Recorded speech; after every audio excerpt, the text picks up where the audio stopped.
Oh non, les gars, dites-moi que je rêve. Dites-moi que juste c'est des fake news. Jude Bellingham est blessé.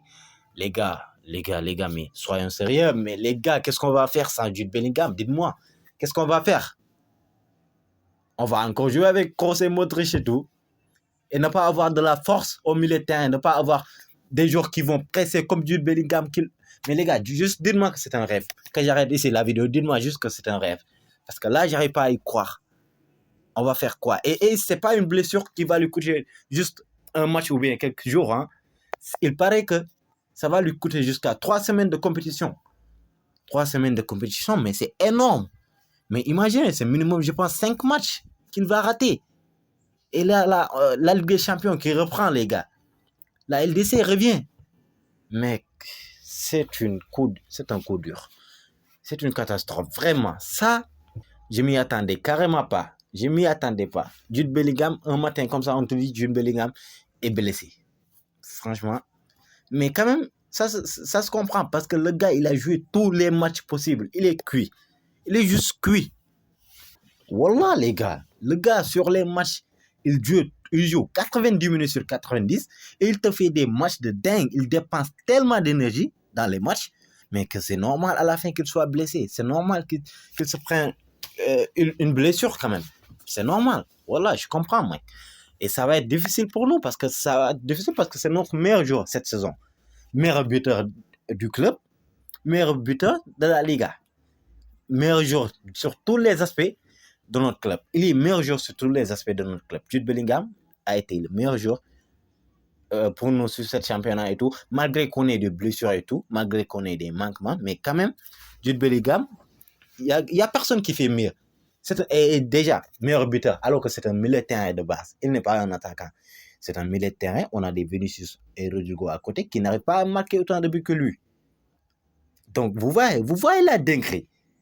Et à part même les buts et tout, l'impact que Jude Bellingham avait sur les matchs, c'était juste énorme.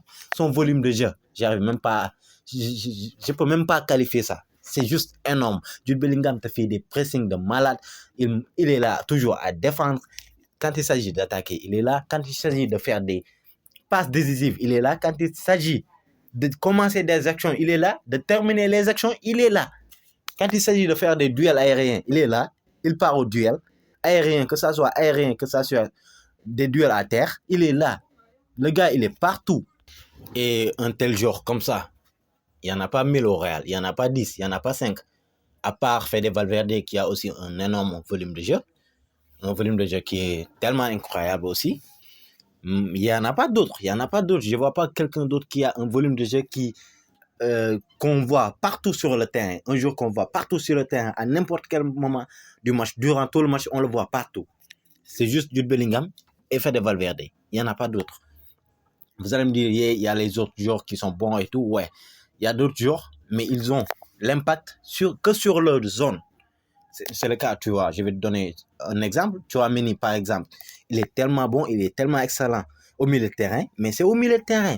Parce que tu ne vas pas le voir parfois à l'avant-centre, ou bien en attaque, ou bien parfois en latéral. Non, tu ne vas pas le voir. C'est rare, c'est pas évident. Mais je comprends, c'est pas son poste et c'est pas aussi le rôle qui lui est donné, tu vois.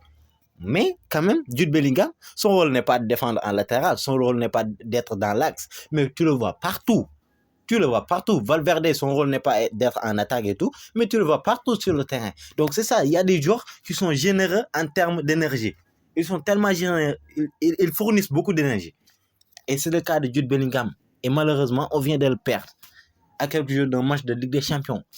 Avec tous les blessures déjà qu'on a, Nacho, Rudiger, Alaba, Militao, Courtois, il y a maintenant Jude Bellingham qui rajoute. Franchement, les gars, on a besoin de prière. Et les Barcelonais, c'est quoi votre problème, les gars? Tiens, les gars, vous nous jetez des sorts comme ça, des sorts tellement diaboliques, tellement sataniques. Les gars, on n'arrive même plus à vivre. Il y avait quelque temps, Jude Bellingham n'arrivait pas à marquer. Il marque hier, et vous décidez, et là vous dites, c'est le moment de le blesser, quoi. C'est le moment de le tuer, c'est le moment de niquer ses jambes. Mais les gars, calmez-vous. C'est quoi ce problème, wesh? Les gars, franchement, on a besoin de prière, quand même. Mais j'ai confiance en l'équipe, quand même. on a une bonne, je sais pas comment dire ça, on a une bonne profondeur d'équipe, on a beaucoup de joueurs et tout.